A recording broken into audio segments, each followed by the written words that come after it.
دوستوں، آپ سب جانتے ہیں کہ جاپان دنیا کی عالمی طاقتوں میں سے ایک طاقت ہے۔ ایک زمانے میں جاپانی دنیا بھر کی تجارت پر اس طرح سے چھائے ہوئے تھے کہ امریکی صدر کے الارم کلاک کے نیچے بھی میڈ ان جاپان لکھا ہوتا تھا۔ یہ بات تو آپ بخوبی جانتے ہوں گے کہ ہیروشیما اور ناگاساکی پر ایٹم بم گرائے جانے کے بعد جاپانی معیشت کی دھجیاں بکھر گئی تھیں۔ لیکن اس کے باوجود ایسا کون سا راز ہے کہ جاپان اپنی ٹوٹی ہوئی کمر کے سہارے بھی کھڑا ہو گیا؟ آج ہم اس ویڈیو میں یہی کچھ جاننے کی کوشش کریں گے، لیکن ویڈیو میں آگے بڑھنے سے پہلے اگر آپ نے ہمارے چینل کو سبسکرائب نہیں کیا تو برائے مہربانی سبسکرائب کیجیے اور بیل کے بٹن کو آل پر سیٹ کر دیجیے۔ جاپانی لوگ اپنی صحت اور صفائی کا بھرپور خیال رکھتے ہیں۔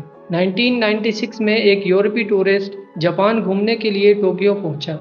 اس نے ایک 5 اسٹار ہوٹل میں کمرہ لیا اور سفری تھکاوٹ دور کرنے کے لیے رات کو ہوٹل کے سوئمنگ پول میں نہانے کے لیے پہنچ گیا۔ سوئمنگ پول میں اس کو زور سے پیشاب محسوس ہوا اور اس نے اسی پانی میں پیشاب کر دیا۔ ابھی کچھ ہی دیر گزری تھی کہ اس کے ارد گرد کا پانی کیمیکل کی وجہ سے ری ایکٹ کرنے لگا اور پول کا الارم بجنے لگا۔ الارم کی آواز سے ہوٹل کی سیکیورٹی وہاں پہنچی، اس کی روم کی رقم اس کے منہ پر ماری اور اس کو سامان سمیت دھکے مار کر باہر نکال دیا۔ ساتھ ساتھ پاسپورٹ پر ایک اسٹیمپ بھی لگا دی گئی۔ وہ شرمندہ ہوتا ہوا کسی دوسرے ہوٹل پہنچا اور وہاں کمرہ مانگا، لیکن ہوٹل ریسیپشن پر جب اس نے پاسپورٹ دکھایا تو وہاں بھی اس کو بے عزت کر کے نکال دیا گیا۔ کچھ ہی دیر کے بعد یہ خبر پورے جاپان میں پھیل چکی تھی کہ کسی نے سوئمنگ پول میں نہاتے وقت ایسی حرکت کی ہے اور قانون کو توڑ دیا ہے۔ آخر اس نے اپنی ایمبیسی سے رابطہ کیا اور سارا مسئلہ بتا دیا۔ ایمبیسی نے اس سے کہا کہ اب آپ کوئی ایسا ہوٹل تلاش کریں کہ جس میں سوئمنگ پول موجود ہی نہ ہو۔ آخر اس کو کمرہ مل گیا، لیکن جب وہ واپس اپنے ملک جانے لگا تو امیگریشن کاؤنٹر پر بیٹھے شخص نے وہ اسٹیمپ دیکھتے ہوئے کہا کہ دوبارہ کبھی ہمارے ملک میں مت آئیے گا۔ اس واقعے سے آپ کو کچھ تو اندازہ ہو ہی گیا ہوگا کہ ہر جاپانی کتنا صفائی پسند اور کتنا قانون کا پاسدار ہوتا ہے۔ ناظرین، کسی بھی ملک کی معیشت کا پہیہ چلانے کے لیے سب سے پہلی شرط آنے والی نسل کی تعلیم اور تربیت ہوتی ہے۔ جاپان میں پہلی جماعت سے 6ٹھی جماعت تک بچوں کو اخلاقیات کا مضمون پڑھایا جاتا ہے، جس میں انہیں روزمرہ کے معاملات اور لوگوں کے ساتھ برتاؤ کی اخلاقیات کے بارے میں سمجھایا جاتا ہے۔ وہاں پہلی سے تیسری جماعت تک بچوں کو فیل کرنے کا کوئی تصور نہیں پایا جاتا۔ جاپان میں تصور یہ کیا جاتا ہے کہ ان چھوٹے بچوں کی تعلیم کا مقصد ان کی تربیت اور ان کی شخصیت کو تعمیر کرنا ہے۔ یہ ایک ایسا زبردست نظام ہے جس سے ہر بچے میں خود اعتمادی یعنی سیلف کانفیڈنس کا لیول عمر کے ساتھ ساتھ بڑھتا رہتا ہے۔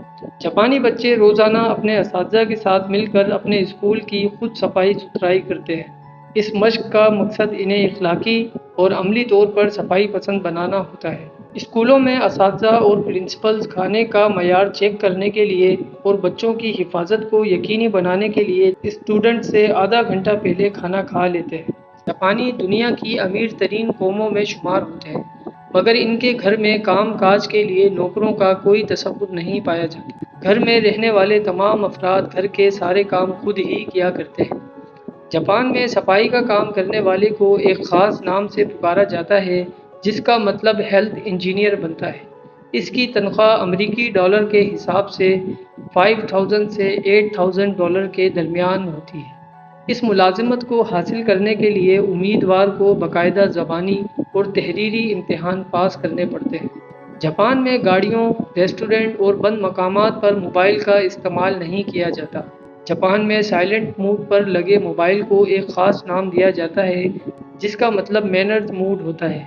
اگر ٹرین میں سفر کے دوران آپ کا موبائل فون بج اٹھا تو عین ممکن ہے کہ آپ کو اپنا فون مینر موڈ پر رکھنے کا مشورہ دیا جائے گا۔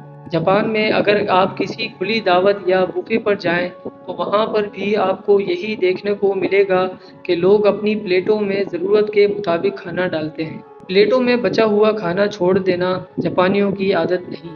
جاپان کے لوگ اپنے وقت کی بہت قدر کرتے ہیں۔ ان لوگوں کے لیے ان کا ایک ایک منٹ بہت زیادہ قیمتی ہوتا ہے۔ اسی وجہ سے یہاں پر آج تک کوئی بھی ٹرین 7 سیکنڈ سے زیادہ لیٹ نہیں۔ جاپان میں کسی ٹرین یا بس میں سفر کے دوران کوئی معذور، بوڑھا یا حاملہ خاتون ٹرین میں داخل ہو تو ان کے لیے فوراً جگہ چھوڑ دی جاتی ہے۔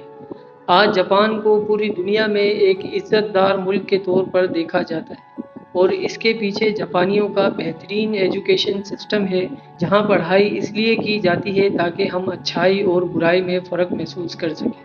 امید کرتا ہوں کہ آج کی ویڈیو بھی آپ کو پسند آئی ہوگی اور آپ نے اس ویڈیو سے کچھ نہ کچھ ضرور سیکھا ہوگا۔ تو ملتے ہیں اگلی ایک اور انٹرسٹنگ ویڈیو میں۔ جب تک اپنا بہت خیال رکھیے گا۔ اللہ حافظ۔